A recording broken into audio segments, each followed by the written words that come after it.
Ellen, welcome to the Easy Conversations podcast. Thank you for joining me today. I'm super excited to have you on and learn about your story and the work you do. As we've talked about previously, I haven't really covered the somatic space in detail on this podcast. So it's always good to talk about different modalities. And then there's space that you work in, like the neuroscience when it comes to relational stuff. So I think that'll be interesting to dive into as well. But before we go into any of that, I do want to give you an opportunity to share with the listeners a little bit about yourself, who you are, and what's brought you here. Wonderful. Thank you. I'm glad to be on too and to see where the conversation goes. Yeah, my name is Ellen. And what brings me here really is just a deep calling and mission to share what I've personally discovered through 20 years now, which is always a little scary to say. I'm like, wow, of studying and researching and training in the field of mental health. I feel this really deep drive, and I think we might get into that later about really being able to listen to callings, the mystical kind of messages that we receive on our path that kind of keep guiding us forward. And so I'm listening, and one of my missions is to just keep sharing what I've learned. So at this point, I now do trainings for therapists in a model that I've created. And the model is a living organism, right? So it's not created and then a static thing that I'm handing out. So part of this process and being in these conversations and the wonderful era of podcasts is I'm just sharing where I am on the journey and what I've learned. And personally, I was called to mental health out of social justice and an orientation towards service. So I chose the discipline social work, and in undergrad, I studied human development. And very quickly, I learned, oh, I need to do my own personal work around mental health and trauma and understanding. So suddenly the journey began to be woven with the human that I am, and then also a really passionate researcher and studier. So fellowships and graduate programs. And I'm here to just share my personal and professional learnings. Yeah, I appreciate you sharing all of that. Thank you so much. And it might be worth diving into the mystical stuff right away because I think for a lot of people, it's hard to comprehend because it's often can be esoteric. So, how does one dive into that? And I wonder if you've thought about it even from a somatic perspective, if there's an overlap there when it comes to following this inner knowing and this path. Because a lot of people, if they haven't, to your point, done that inner work, whatever they're feeling called upon can often be silenced because it's tough to pay attention to it. So I'm just curious to hear your own journey and what your thoughts are around some of that stuff as well. Yeah, absolutely said. And it certainly was very mysterious to me at the beginning. And frankly, I might have even heard what I just said and been like, oh, God. Here we go. I even had some judgment towards it. And so, what I mean, and yes, the somatic is a huge piece of that. So, again, back to the like creation process of this model, I share humbly right now. This is an enormous mystery, what we're talking about. And it's been thousands of years, thousands and thousands of years of conversations around mystical existence. So, what I'm beginning to sense into, and I just did a training in Seattle, Washington, that was actually continuing education for providers, for us to begin seeing the neurobiology of intuition, the training was called. And my sense is that as we begin to have a conversation with our body, so by the way, for your listeners, somatic is the body. And so as we start fostering a somatic intelligence, just learning to read, right? It's a language. I come from a very long career in athleticism. And so I actually treated my body much more like a vehicle. All right, let's go. You got to go harder. You got to go stronger. You set a goal and you achieve it. And actually, maybe you even neglect what you feel. And so the shift for me has been about really bowing in reverence to my physical sensations and shifting to a realization that they are the home and the seed to everything. Our body is sensing the whole world. It's if you were to tell a fish to just think about its journey back to the home, how salmon swim upstream back to their birthing ground, that's not a thought process.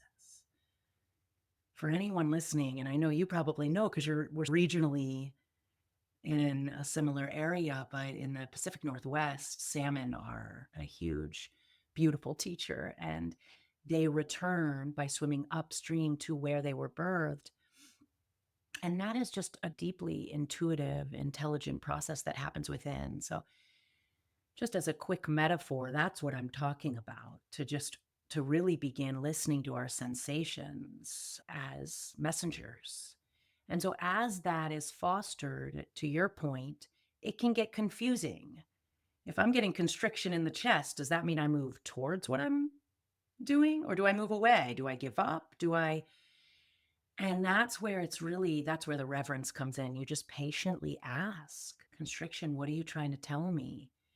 And slowly, you might need the accompaniment of a somatic healer or audios, but slowly that constriction begins to inform you. And so, then to your point about being guided by the mystical, it's my sense that as we start learning this, I'm beginning to name and believe, we'll never know, that intuition and the way in which our body has messages is a way in which creation, it's the language of creation. Like creation is speaking to us, creation being like the universal pulse that is existing in all of us, right? That's the way it talks to us. It's like the actual communication. So you've got creation energy and you've got you as the listener, and it speaks to you through sensations. Kind of like the way creation being really honestly like water. First, it's the clouds, or I don't know about first, right? It's at some point clouds, then it rains, then it turns into the rivers, then it becomes blankets of snow. You drink it, it feeds the trees. Water is a nice metaphor for me.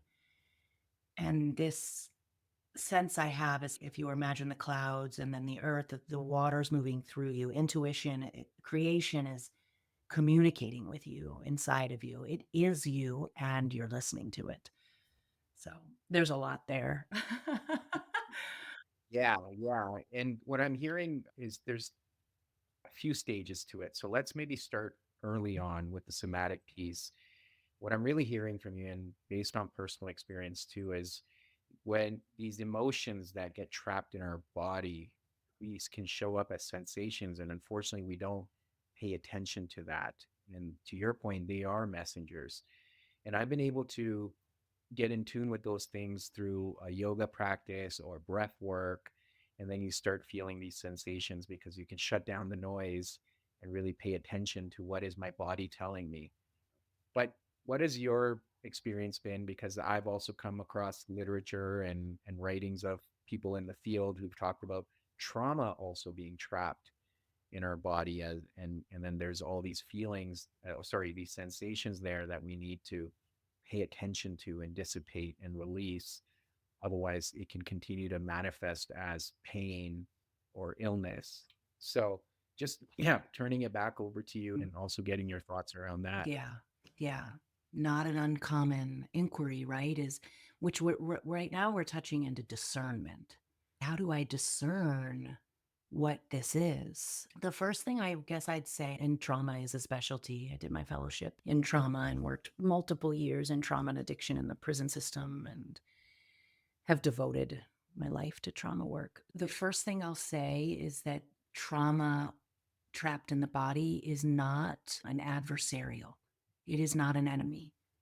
It has as much intelligence. So we also lean towards reverence to the trauma in the body. So that might be low back pain, or believe it or not, and most people are a little bit more in touch with their thoughts. The incredible work of the polyvagal theory has really helped us understand, and this is a line I urge listeners to, the story we tell ourselves in our thought comes from the bodily state of the moment. And so the phrase is story follows state. So if we can all slow down and be like, okay, so the stories I'm telling myself, my thoughts actually are generated. Maybe it's helpful for you to think of a plant. The roots of that thought are in the body. So again, I mentioned I was an athlete. Like, I liked outcomes. Part of my journey has been like, and sometimes I have to watch out for my desire to study this, to not be hijacked by my desire to control, right? And be like, I'm going to figure this out. And so, though it is a strength, I've really been devoted to this. So I will offer you some hope in that. Okay, wait, so story follows state. If I can get in touch with my state, I might be able to begin shifting my story. And so this is where a lot of people are getting trapped with, if I just change my thoughts, if I just do affirmations, if I work hard enough. And it's not the case. You really got to get into the body. Finally, the field is emphasizing this, and I believe that we're on the front of that wave. So stay tuned, everybody. Somatic is the way. So if we can get in touch with the body. And so to your question, we then begin asking the body. So you quiet the mind. Yeah. And you start saying, what are you trying to tell me? And this is, we don't have time to get into all of that. There are guided meditations and acronyms and things like that. A lot on my website. Tara Brach does a lot of work in this. So look up Tara Brach. There are many. But you turn towards your body and start to try to ask, what is it that you're trying to tell me? And you might feel that, let's go back to the constriction in your chest. You might immediately notice the thought, this is never going to work out. This is stupid. Ah, okay, let me go back to the constriction in your chest. Where you're scared. Oh, fear. Fear is going to, the left hemisphere is where the language and thoughts come. The left hemisphere is trying to make sense of the shit you're feeling in your body. And it's trying to like make some snap decisions and maybe figure some things out. And so if I'm constricted in the chest and I'm terrified, it may not have to do with the present moment, but my mind is going to be like, get the hell out. Don't trust this. And so that's the process of discernment, right? That's not intuition. That is the thinking mind really trying to protect you. And so then you start to become aware of your protectors, right? Yeah, and I think that's where IFS comes into play, being aware of those protectors. But what I'm hearing from you is if you're just focusing on the thoughts and trying to change those through affirmations or positive thinking, you're not really paying attention to the fear in that example. So then how do you navigate that if you're not discerning that? So I think it's important to again go back to that somatic piece. But then the other side where you talked about the mystical side of things where you're in your example, swimming upstream, going back from where you started. I think there is that spiritual side to it, but also it's going back to that childlike state of being curious, of having that imagination, of being in awe. And I think we lose that as we get conditioned throughout life. We have experiences where maybe we were hurt emotionally and or physically, or we didn't get what we wanted, we were rejected. And then that clouds our childlike state. And then as we get into this space, you have to slowly unveil all of that. So is that kind of the idea there when it comes to swimming upstream as you honor? That deep knowing to swim upstream. That's a great question. Yeah, let's unpack that a little. What, if anyone is listening and wondering, you know how my voice shifts and I say, hey, greetings to the fear. Hey, fear, what are you so afraid of, sweetheart? Wow. That slowing down and that response that I feel in this moment in my voice and that you all might hear, it's that deep connection to compassion, to this, as you said, curiosity, but Ram Dass has a beautiful line, quiet the mind, open the heart. Quiet the mind. Maybe everybody listening can even do that right now. Inhale. And then on your long, slow exhale, open the heart. That is where the mystical starts coming in, where there is this embodied heart brain. We do know it to be a heart brain, and potentially, and I'm suggesting, is where the inner creation or light lives. And then that creation can assist you with being curious about your fear. You can't do this alone. You can't be the fear and then be the coach for your fear and then be the curious investigator of the fear. There's something else holding us. And I'm really deeply dedicated to studying the Tao and studying quantum physics and starting to bring a little bit of understanding, more depth of understanding of this web that's holding us. And it's the web, which is the water I'm giving the example of. It rains, it becomes the river. That constant movement of water, right? None of us can deny that. There literally water is moving all around you. And it's the same water that's in the clouds. That is also in you. And that's what's accompanying.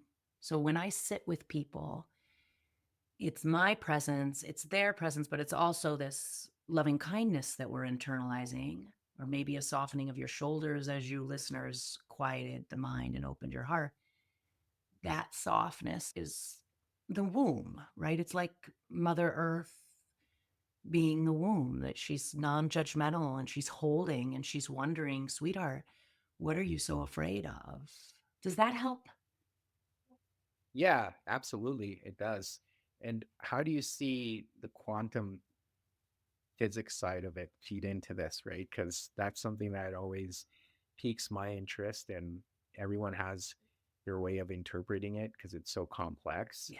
But it's this whole idea of metaphysics that often I'm fascinated by, and I think about our existence, and at least in this world, and then what happens afterwards. That's again anybody's guess, but you can have a theory about it. But Mhm. yeah, so there is an aspect even in that, when you go back to that analogy of swimming upstream or going back to where you started, that can happen in a metaphysical way, Mhm. but it's hard for people to comprehend, right? Absolutely.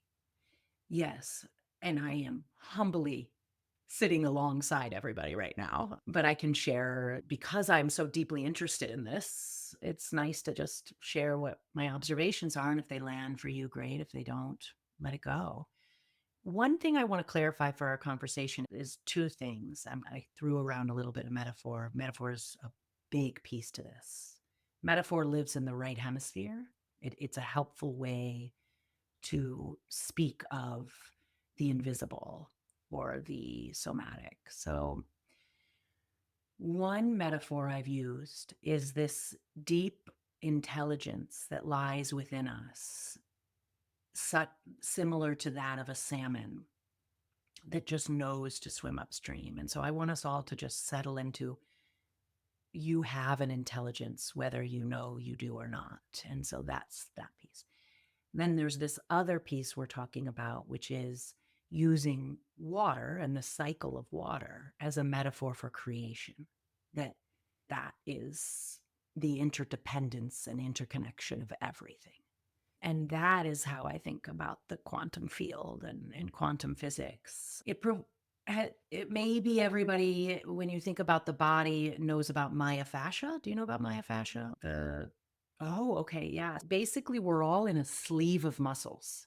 So there's one big muscle called myofascia that surrounds our whole entire body, all our organs, all our arms, and it's one. So that's why if you massage the foot, you're going to feel it in your neck.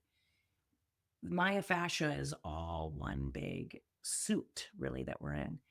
That's how I think about the quantum field. We're all in one big web of interconnection. And the butterfly effect, are you familiar with that? That can be a Yes. really Yeah. trippy way to think about it. right? Yeah. Well, and I think that's where, again, depending on how you look at it and what perspective you apply to it, the impact of your choices and actions can have Yeah. an eternal impact, right? And for some people, that could be a lot to take on, or for some people, that may sound crazy, or it can give you an aspect of agency, knowing that, oh, that's how much influence I have Yeah. with my choices. So it really depends how you look at it. But you touched on something important there in terms of metaphors, and you and I had chatted about storytelling, and there's definitely something that draws us to a story and how we've been able to communicate various stories. And there's some that have stood the test of time for a reason because we're drawn to something, right? And sometimes these stories may not make sense, but it's the metaphor in them that you have to look for. What is that meaning, and does that apply to me? And there's so many of these ancient stories where I've been able to reflect on over the past few years, and there's so much meaning I'm able to take out of them and apply it to my personal life. And it's been helpful. But again, curious to hear your thoughts on storytelling, and why is it something you're drawn to? Mm-hmm. Yeah, I because we're talking, another way to say what we're talking about is interdependence, interconnection, or last but not least, certainly universal unity, that we are all one. And to your point, it can feel like a lot to take on. I would encourage anyone listening to see it as some level of hope, because there's a reciprocity there. You can inhale from the trees. The trees are giving you life. You don't have to carry all this shit alone. And you can then exhale, and the trees need you.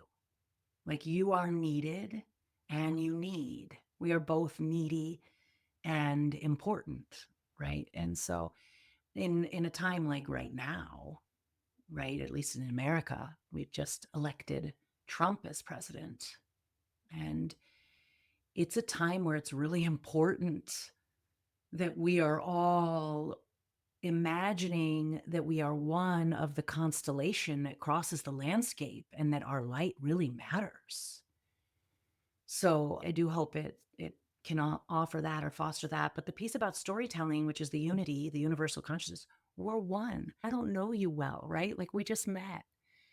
I like to imagine you're right up north. You're not too far. You're over mountains and quite a few rivers up in Canada. We're here at the same time, and we're made of the same trees and the same air. Yes. The storytelling helps us remember that it gives us a sense of how did someone else endure, and how might I endure, and it brings a relatability to it, right? I'm fumbling my way through all of this. And with this practice I'm sharing right now on a little level, somatic work and getting in touch with some sort of universal interconnection, I'd suggest through nature, right? Through earth.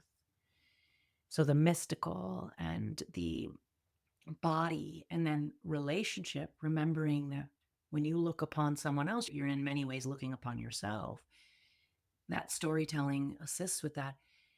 As you encompass that, I am experiencing a huge shift in trust, in softening my shoulders and trusting that I'm on my way. I'm here now and I'm on my way. And there's a real comfort in that. Even if I'm in pain, I know it won't last forever. I know I'm on my way. Rilke has a beautiful line: no feeling is final.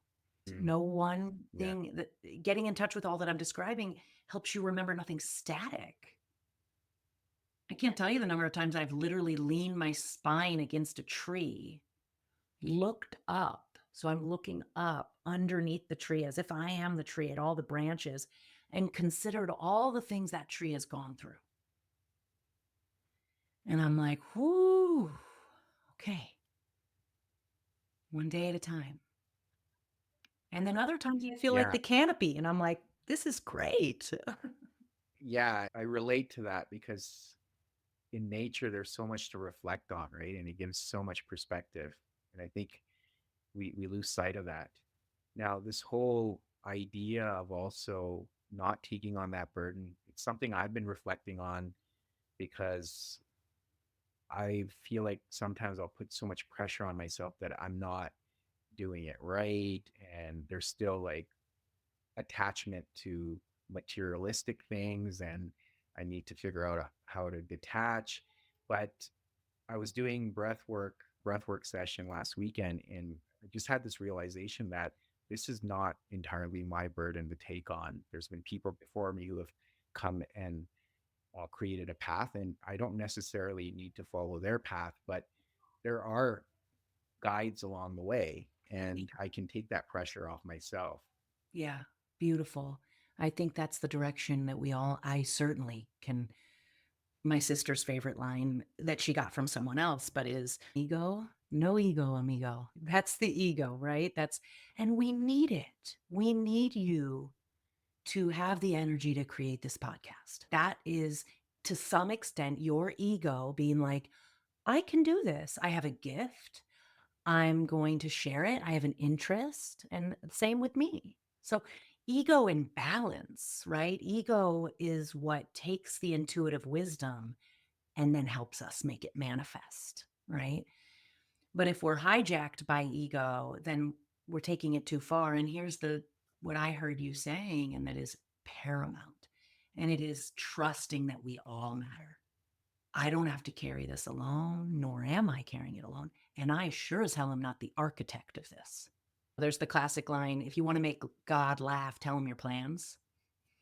Like, we only have so much control, but there's so many paradoxes. The butterfly effect, we're saying, you have so much control, be a bright Yeah, light. And then we're like, but you don't have too much. And so it's really holding that both and. I matter and I'm not everything. And this right. is where, like, we need so many lights. And this is where hierarchical society, we're a left hemisphere dominant society. And this happened around there through my studies of neuroscience around 3 to 5,000 years ago. We began shifting towards a more logic based, science based, God is in the heavens above, hierarchical, right, wrong, disconnect from the body, disconnect from earth. Okay. So as that happened, we did start forming more criticism and more fear. People were scared to speak their beliefs. People were starting to get burned at the stake. There was so much generational fear to just be yourself and trust what you've got. Again, back to that fish who just knows where to go. We've disconnected from that inner knowing. And that's a bit what, as a society, I think we are, as a world, as a species, excuse me, as a species, we're trying to shift back towards the sky and the earth, the mud and the dirt and the like body and being human, coming into contact with that and seeing that as beautiful, I am God and you are, and we all are. I prefer the term Mhm. creation. But we shifted from God is outside of us, something to be praised, and you're damn lucky if you get into heaven. And you better not fuck up.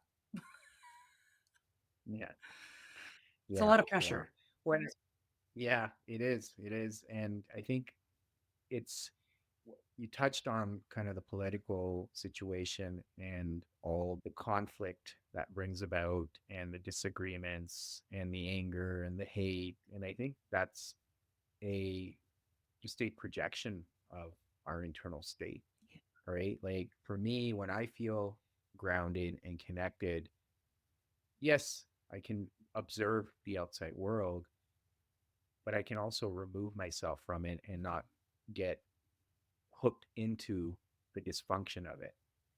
But it requires a lot of inner work and like I said, being grounded. But this is what we're seeing right now. People aren't in that state. So it's just so easy to constantly get hooked. And if someone says something, get angry and have this hateful speech and otherize. And it works. The narrative works because people have lost that connection to self and beyond that too, right? Beautifully said. Yes, I echo that and feel that Hmm. deep in my bones, which does return me to that original words of this being a calling for me. That you're touching into what I feel on a regular basis, and that I have to do a lot of self-care so that I can tolerate that I feel that so deeply, and then just show up every day as my personal mission, and everyone has their own. And find yours if you haven't. My personal mission is of helping our nervous systems become grounded so we can shift the trajectory of the world. That feels like something I can touch into. But yes, I Yeah. echo that. There's the collective trauma that's a mirror of our internal trauma. Yeah, absolutely.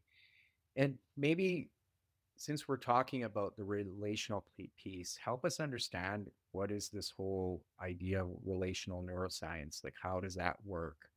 And what can people do to become more aware of it or mindful? Yeah, that's a beautiful segue because your description of this collective issue, that unless you're grounded, it's easy to get caught in the tornado or the rat race or the hate dialogue or the fear, really. It's a really, I would like to just distill it down to fear for us.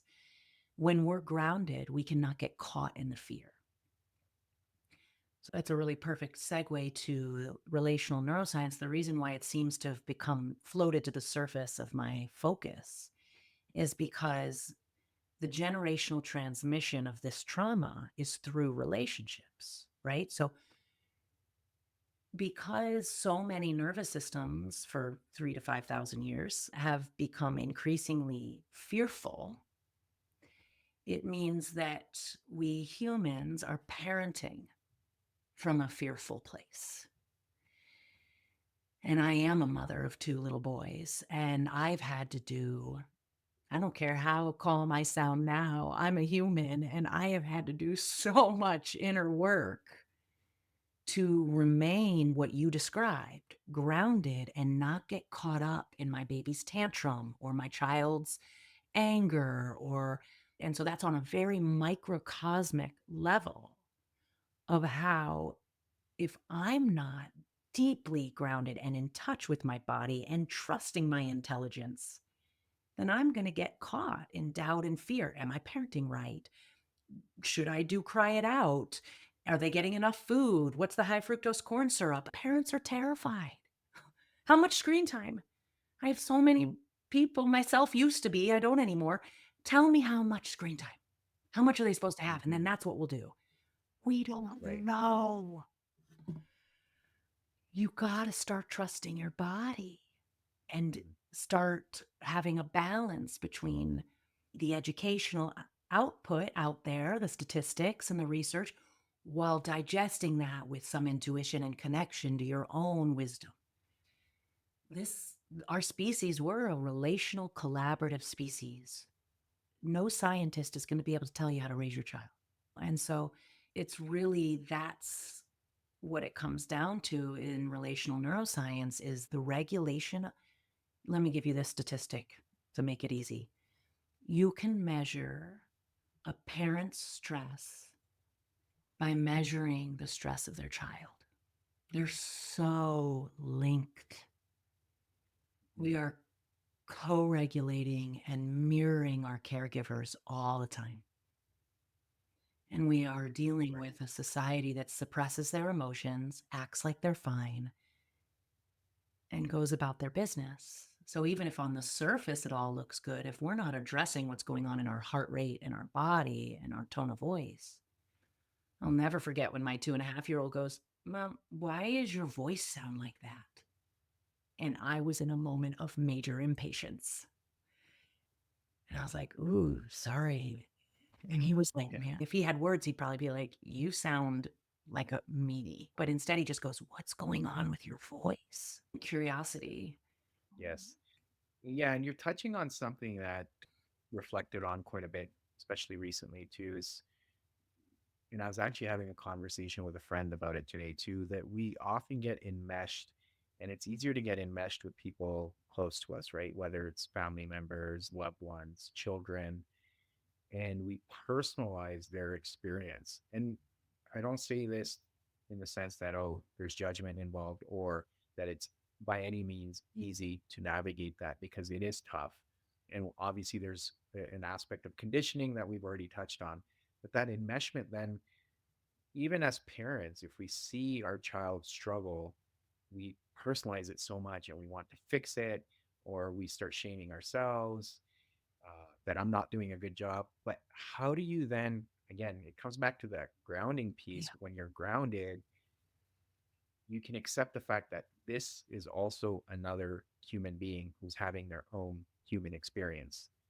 And it's okay, right? I don't have to fix it. And very much similar to what I touched on earlier, when I look at ancient guides or teachers or saints or sages that I can read about and learn from, their guides. So, how can I be a guide for this individual, especially if it's my own child, but even other family members or friends? Not take on whatever they're going through, just be here, present, and be a guide. Mm. Is there an aspect of that comes up for you as well? Yeah. You're describing the dream. Yeah, that's ideal. And how we foster that. So you're also touching into, in my own personal story, how my humanity guided my research and how my research guides my humanity. Because I think what you just said is beautiful. And I think we can both agree it's really hard.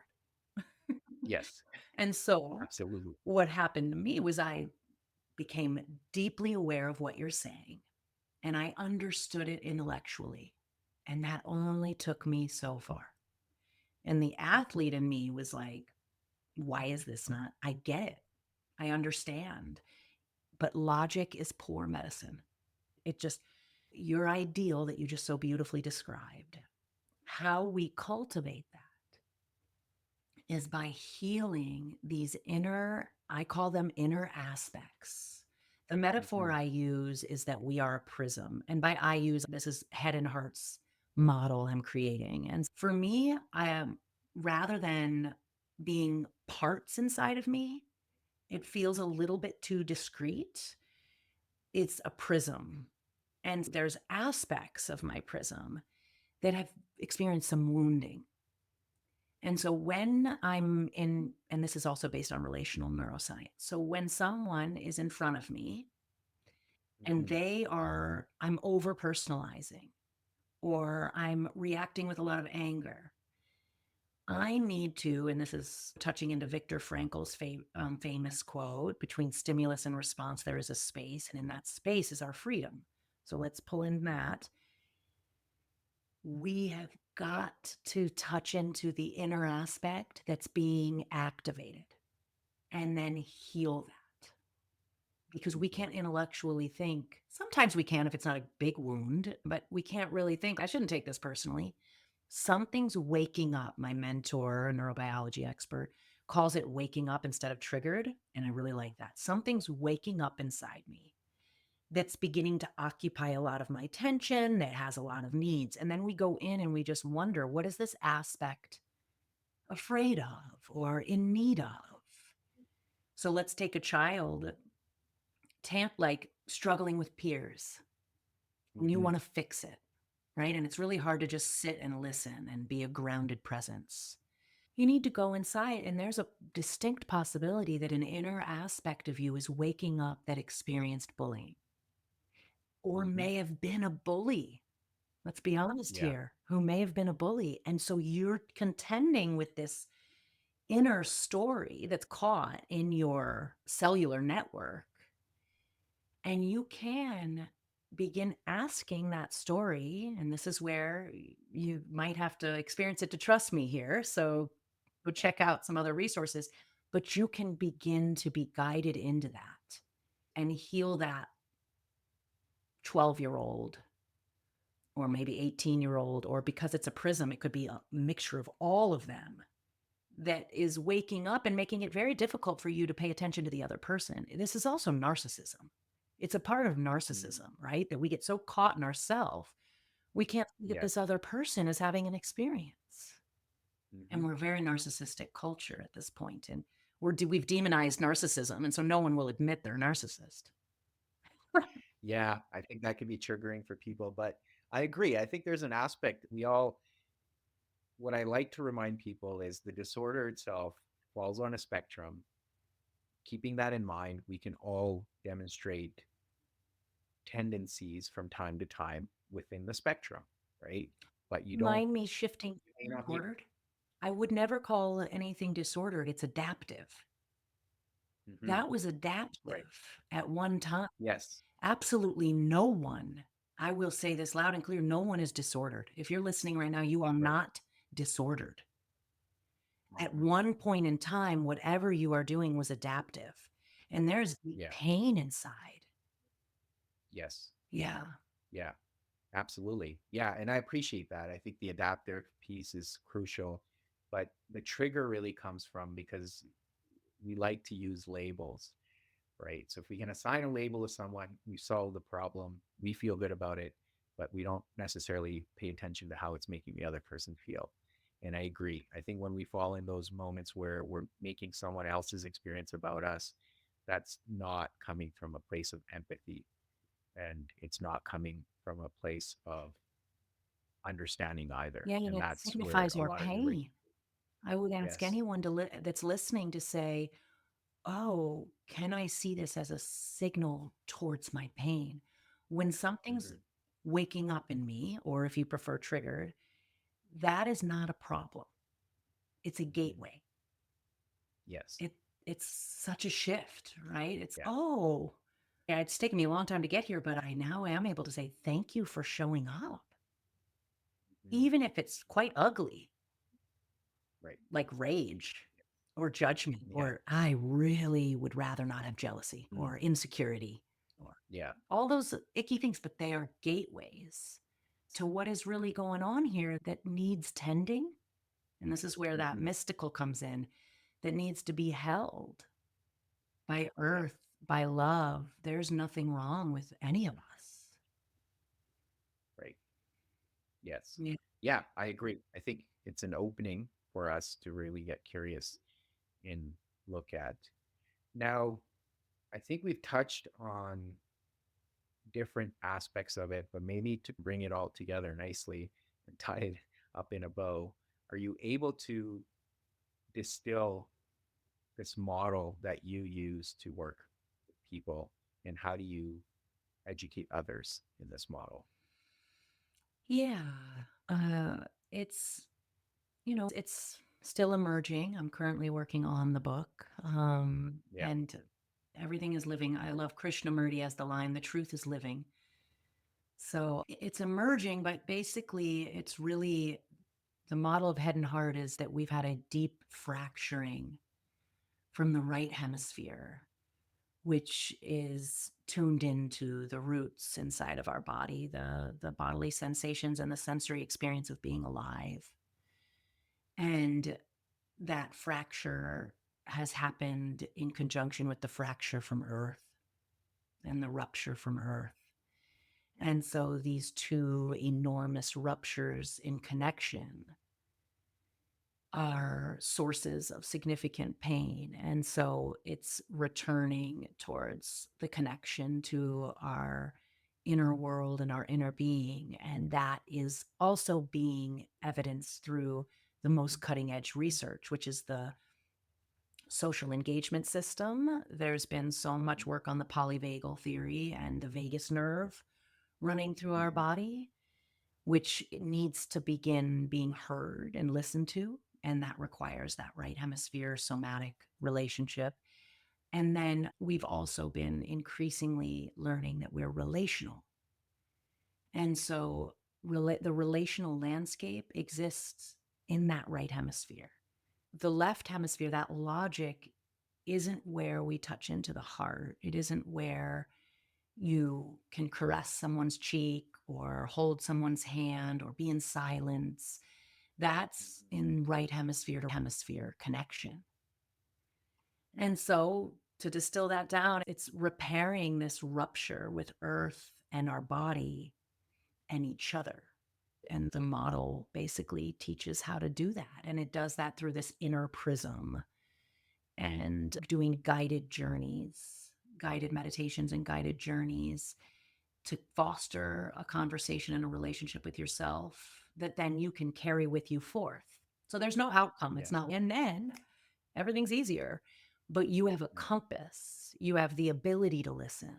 You basically have healed the rupture, and the fracture no longer exists, and you can rest in the safety of your nervous system. Yes. Yeah. No, I I hope that's appreciate that. Thank helpful. you. I'm not sure if Yeah, no, no, it I feel is. clear. Yes, yes. Thank you so much for expanding on that. No, and Ellen, I've really enjoyed this conversation and your energy. I can see why you've been called to do this work. I can definitely feel it. But I know we've touched on quite a bit. So is there anything else you feel like we haven't really gotten into, but is worth mentioning for the listeners or the audience to think about? I would just remind us, and I'm feeling it in myself for a moment, is that it really is slow and it really is about practicing breathing and practicing being in your body, right? The way that I capture the section of my book that teaches all of this is called, it's part two. Part one is the path away, and part two is the path home. And so I just say, I even felt that for a moment when you invited me to share the path home to my body. Like all of these teachings that I'm sharing and the intellect is important, but just slow down and breathe. And Ram Dass said it beautifully: quiet the mind, open the heart, sit with the trees, start talking to earth, foster the relationship with creation because it's both you and the other. Yeah, you had mentioned breath work. Let's just keep paying attention to our breath, slowing down and trusting the process. The Yes. arc of change is long, and Mhm. reflect on your Yeah, progress. Don't you think we need to reflect on our progress to help maintain that motivation? absolutely. I think, yeah.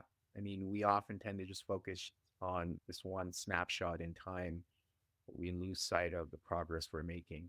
Yeah, And it's important to celebrate that as well because you can always be doing more, always. right? But also looking at how far you've come.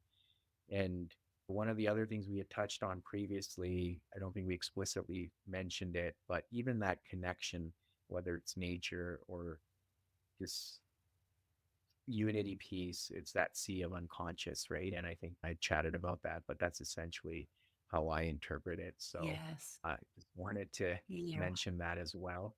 Yeah, So absolutely. And talk to it. I am beginning to talk more to that space, that, and I know any listener listening, and I'm sure you have had those experiences where the synchronicity is absolutely out of control, right? You're thinking of someone, or you send out an exhale into the quantum field to someone you care about, and you look down and they've texted you. It's mhm, just insane, right? So yeah, to just really allow yourself to be open to the mystery and to those synchronicities and trust it. Don't let mhm, anybody tell you otherwise. Like it's real and it's all there. And yeah, the sea. no, I appreciate that. Yeah, no, thank you, Ellen. This is great. Now, just for listeners who would like to learn more about your work or find you online, what are some ways they can do that? Yeah, lovely to talk with you too. You have such a peaceful presence. And I'm so happy that you're offering this. You have an easygoing way of asking very complex questions, which is Yeah, awesome. Let's thank see. you. So, I have a monthly meditation that I guide. Again, I'm back to that. Like, we just have to practice. We're embodying the right hemisphere, which means we have to just sit. So, I guide 30 minutes of that once a month, and it's a monthly membership. And I would love to practice with anybody that wants to jump on. It's on Zoom, they're recorded and they're muted, video optional. So it's just really a way for Mhm, you, what I call drop into your body, learn some of these, build the neural pathways of connection to your being. And so I guide those live and then they're recorded. And then on my website, I have retreats. that people can check out. And if you are a healer or a therapist, I do continuing education trainings in this model. Great. Yeah, we'll throw all of that in the show notes so people can find it. But thank you again. I really appreciate your time and coming on here and sharing your wisdom with us today. Absolutely. Yeah. Thank you for the work you're doing in the quantum field to turn our earth closer to kindness and groundedness. Yes, I think we're all doing our part in different ways. So Yeah. I appreciate that. Yeah.